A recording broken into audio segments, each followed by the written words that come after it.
રમાબેનની ઉંમર 62 વર્ષની હતી. દીકરા વહુ સાથે રહેતા હતા. બંને નોકરી કરતા હતા. રમાબેન શરીરે સશક્ત હતા, પણ આંખે અંધ હતા. આમ તો વહુ દીકરો બધી રીતે સારા હતા, પણ વહુ જરા અવિવેકી હતી, ગુસ્સાવાળી હતી.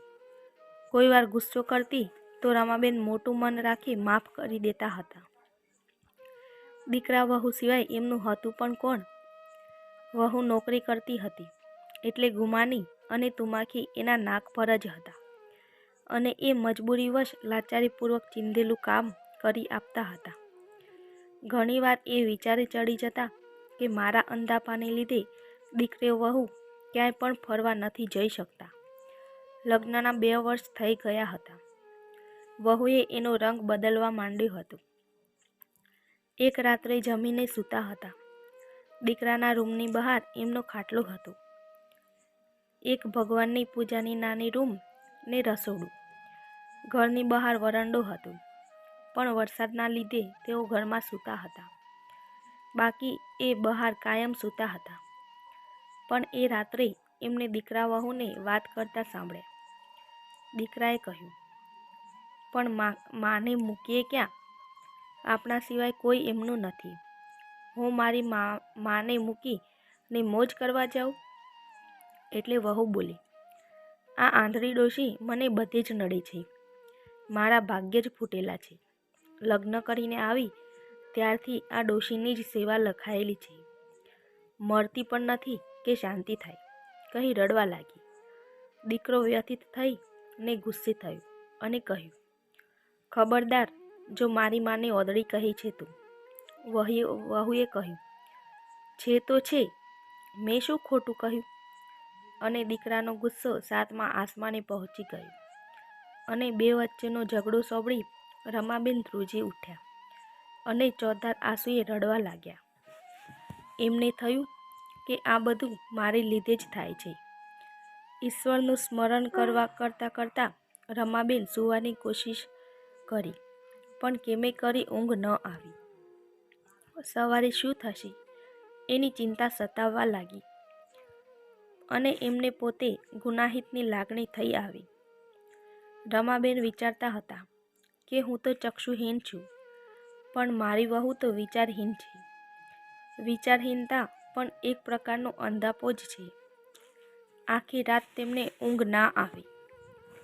વહેલી સવારે સૂજેલી ઓખે ઉઠ્યા ત્યારે તેમણે રસોડામાંથી વાસણનો ખખડાટ અને વહુનો બબડાટ કાને સાંભળ્યો. હવે તો આ ઓદળી ડોશી મરે પછી જ ઘરે આવીશ. હું ઘર છોડી જાઉં છું. આ સાંભળીને દીકરાએ વહુ પર હાથ ઉપાડ્યો. ખબરદાર જો મારી મને ઓદળી ડોશી કહી છે તું.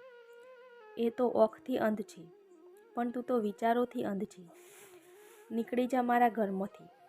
મારી મરતી માનું મોં જોવા પણ તને નહીં બોલાવીશ.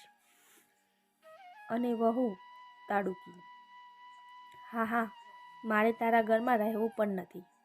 આંધળીનો દીકરો પણ આંધળો માવડિયો, કહીને બેગ ભરવા લાગી. અને જો ઘર છોડવા જાય છે ત્યાં જ રમાબેન પૂજાની રૂમમાંથી બહાર આવ્યા અને કહ્યું, વહુ બેટા, તારે ઘર અને અમને છોડવા જ છે ને? તો છોડી દે અમને, પણ જતાં જતાં મારી એક વાત સાંભળીશ? મારી વાત સાંભળીને તારે જવું હશે તો મારો દીકરો જ તને તારા ઘરે માનભેર મૂકવા આવશે. આટલું કહી એમનું હૃદય ભરાઈ આવ્યું.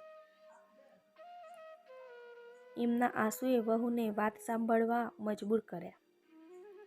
માએ એમની વાત મોડી.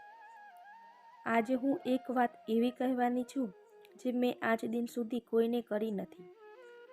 હું કેમ અંધ બની એ તારે જાણવું છે? બેટા ચલ, આજે હું તને એ વાત જણાવું. વહુ બેટા, તું મારી પાસે આવ. તું તારી અંધ સાસુમાની કથની સાંભળ. રમાબેન અતીતમાં સરી પડ્યા. આ મારો દીકરો 16 વર્ષનો હતો ત્યારે તારા સસરા સ્વર્ગે સિધાવ્યા હતા, અને મેં મારું સમગ્ર જીવન દીકરાને ઉછેર કરવામાં ખર્ચી કાઢ્યું. બીજા લગ્ન પણ ના કર્યા. જતીન મારો દીકરો મારી આંખનું અનમોલ રતન છે. મારી આશા, મારા અરમાન બધું જ આ મારો જતીન છે. મેં નાના મોટા ટ્યુશન કરી એને ભણાવ્યું, પણ એ દિવાળીની રાત હું ભૂલી નથી શકતી. એ દિવસે આખું ઘર દીપમાળાથી સજાવ્યું હતું અને એ મિત્રો સાથે ફટાકડા ફોડતો હતો. ફટાકડાની રોશનીમાં મને મારા દીકરાનું ભાવિ વધુ ઉજાસપૂર્ણ લાગ્યું. બસ એ જલ્દીથી મોટો થઈ જાય, સારી નોકરી મળી જાય અને મારા ઘરને મારી વહુ આવી જાય, વધુ તેજોમય બનાવે. અને એ સ્વપ્નમાં સરી પડી અને ત્યાં તો બહારથી બૂમો અને ચીસોથી એ જાગી ગઈ. રમાકાકી, તમારા દીકરા જતીનની ઓખમાં ફટાકડાના તણખા પડ્યા છે. એ સખત રીતે દાઝી ગયો છે. આ સાંભળતા જ હું પાગલ બની દોડી અને જતીનને જોઈ બેભાન થઈ ગઈ. ઓખ હોસ્પિટલમાં ખોલી. જતીન દેખાતો નહોતો. હું દોડી ડૉક્ટર પાસે પૂછ્યું, શું થયું છે મારા જતીનને? અને ડૉક્ટરે કહ્યું, તમારા દીકરાની બંને આંખોના દીવડા બુઝાઈ ગયા છે. અને મેં ચીસ પાડીને કહ્યું કે ગમે તે થાય, મને મારા દીકરાને દેખતો કરવો છે. જોઈએ તો મારી 2 આંખો લઈ લો, પણ મારા દીકરાને દ્રષ્ટિ આપો.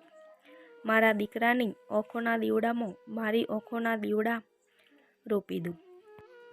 ચોધાર આંસુએ રડીને મેં ડૉક્ટરના પગ પકડી લીધા અને ડૉક્ટર પણ મારી આજીજી સાંભળી મારી આંખોનું પ્રત્યારોપણ કરવા તૈયાર થઈ ગયા ને કહ્યું, ઈશ્વરે માનું સર્જન કરીને ધરતી પર સાક્ષાત ઈશ્વર જ મોકલ્યા છે અને પછી મારી આંખોના દીવડાનું મારા દીકરાની આંખોમાં પ્રત્યારોપણ કર્યું. એ વાત આજે સાચી ઠરી. બધું બની શકાય, પણ માં નહીં બની શકાય. અને બસ તે દિવસથી જતીન મારી આંખોથી દુનિયા જોવા લાગ્યો અને હું બની પ્રજ્ઞાચક્ષુ. મારા દિવ્ય ચક્ષુ વડે જગત જોવા લાગી. વહુ બેટા, હું આજે મારી આંખોનું રતન તને સોંપી દેવા માગું છું.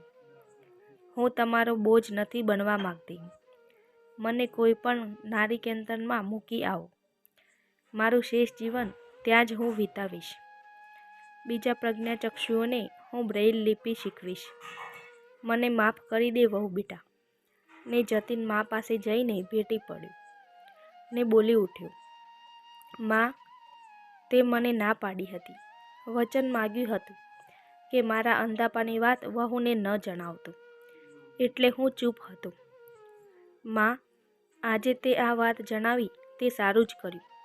પછી પત્ની તરફ ફરીને બોલ્યો, પ્રિયા, તું જઈ શકે છે. હું મારી માનું આંખનું રતન બનીને એમની સેવા કરીશ આજીવન.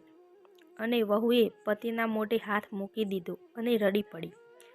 પછી સાસુ પાસે જઈને પગે પડી ને બોલી ઉઠી, માં, મને માફ કરો.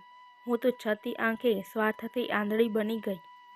માં, હવે તો હું અને જતીન બંને તમારી આંખોના દીવડા બનીશું, કહીને સાસુમાને ભેટી પડી. રમાબેને દીકરા વહુને હસતા રડતા બાહોમાં સમાવી લીધા ને બોલી ઉઠ્યા, જુગ જુગ જીવો મારી આંખોના રતન. મિત્રો, સ્ટોરી ગમી હોય તો વિડીયોને લાઈક કરજો, કોમેન્ટ કરજો અને પ્લીઝ ચેનલને જરૂરથી સબસ્ક્રાઈબ કરજો. આભાર.